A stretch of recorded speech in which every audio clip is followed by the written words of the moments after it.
Medida de carga en movimiento.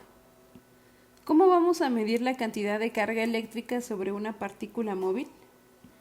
Una carga solo puede medirse por los efectos que produce. Imaginemos que tenemos el diagrama de aquí a un lado, en el que tenemos una carga puntual Q mayúscula y una carga puntual Q minúscula.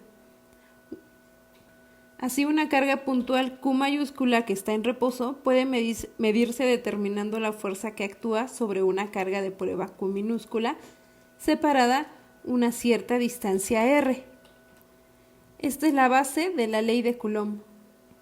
Así entonces nosotros podríamos despejar de nuestra relación de la fuerza el valor de la carga en términos de nuestra carga de prueba y la distancia R. Pero si la carga que nosotros queremos medir se está moviendo, no podríamos hacer algo análogo para encontrar el valor de nuestra carga, ya que ahora existe una dirección particular que es la dirección instantánea del movimiento. En este esquema vemos que nuestra carga Q se está moviendo en esta dirección. Inicialmente tenemos a Q de prueba en esta posición, entonces es por ello que al mover a una velocidad v nuestra carga Q mayúscula a la derecha, digamos, poco a poco se va quedando atrás nuestra carga Q de prueba.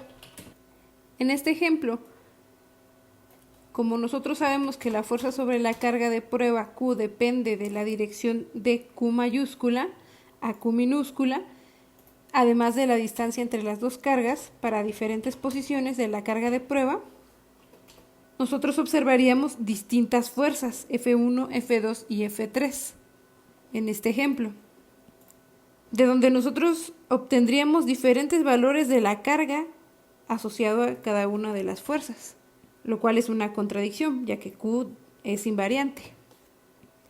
Además, tampoco tenemos seguridad de que la fuerza F tenga la dirección R, radial. Aquí inicialmente la tiene, pero no hay necesidad o no hay razón por la cual F2 y F3 sigan teniendo dirección R. Para admitir la posibilidad de que la fuerza siempre tenga dirección radial, vamos a tomar Q como el promedio en todas direcciones. Imaginemos un gran número de cargas de prueba infinitesimales distribuidas uniformemente sobre una esfera, como se muestra en este esquema.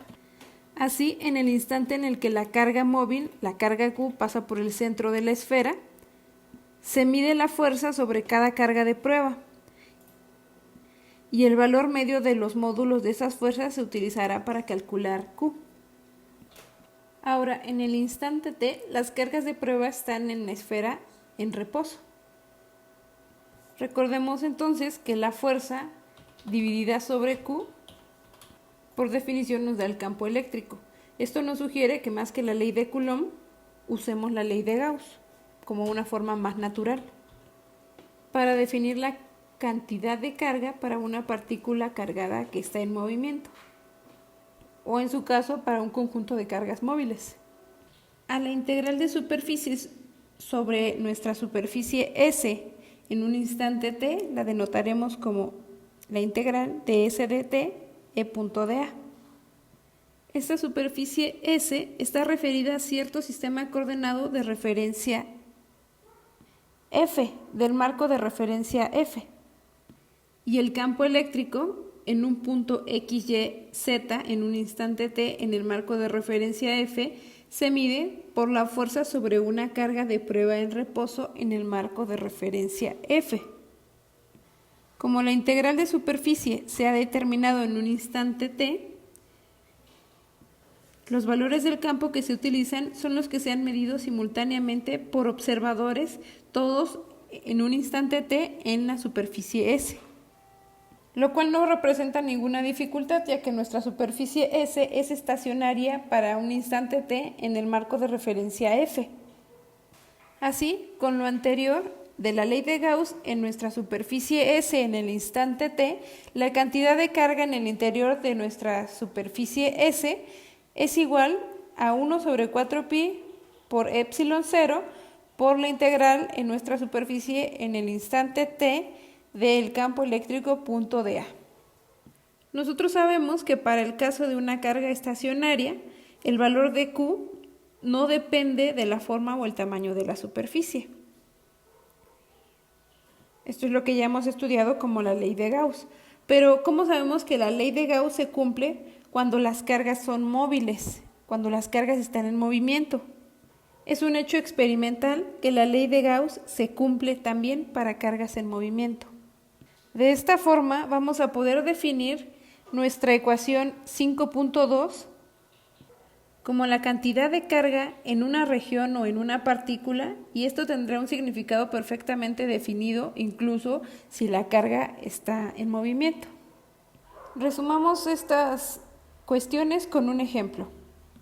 En el esquema se observan 2 protones y 2 electrones que se están moviendo en un instante determinado. Tienen velocidades v y van en diferentes direcciones. Todas ellas se han colocado dentro de una superficie S1 y esta a su vez dentro de otra superficie S2. De este esquema es cierto que la integral de superficie del campo eléctrico sobre la superficie S1 es precisamente igual a la integral de superficie sobre la superficie S2, ambas calculadas en el mismo instante. Y podemos utilizar esta integral como siempre hemos utilizado la ley de Gauss en electrostática para determinar la carga total encerrada, de donde llegaríamos nuevamente a nuestra ecuación 5.2 si fuera necesario ponerle valores a estos protones y electrones y calcularlos, y calcular la carga. Cambiemos un poquito este ejemplo. Hemos probado entonces que la ley de Gauss mantiene su validez para el campo de cargas móviles. En el siguiente ejemplo, la cuestión es, ¿qué ocurre si las mismas partículas tienen otras velocidades? Por ejemplo, supongamos que los 2 protones y los 2 electrones se combinaron para formar una molécula de hidrógeno. ¿La carga total aparecerá exactamente igual que antes? La respuesta es sí. Existe evidencia experimental de que la carga total no varía por el movimiento de los portadores de carga. Y con esto vamos a dejar aquí el video. Gracias.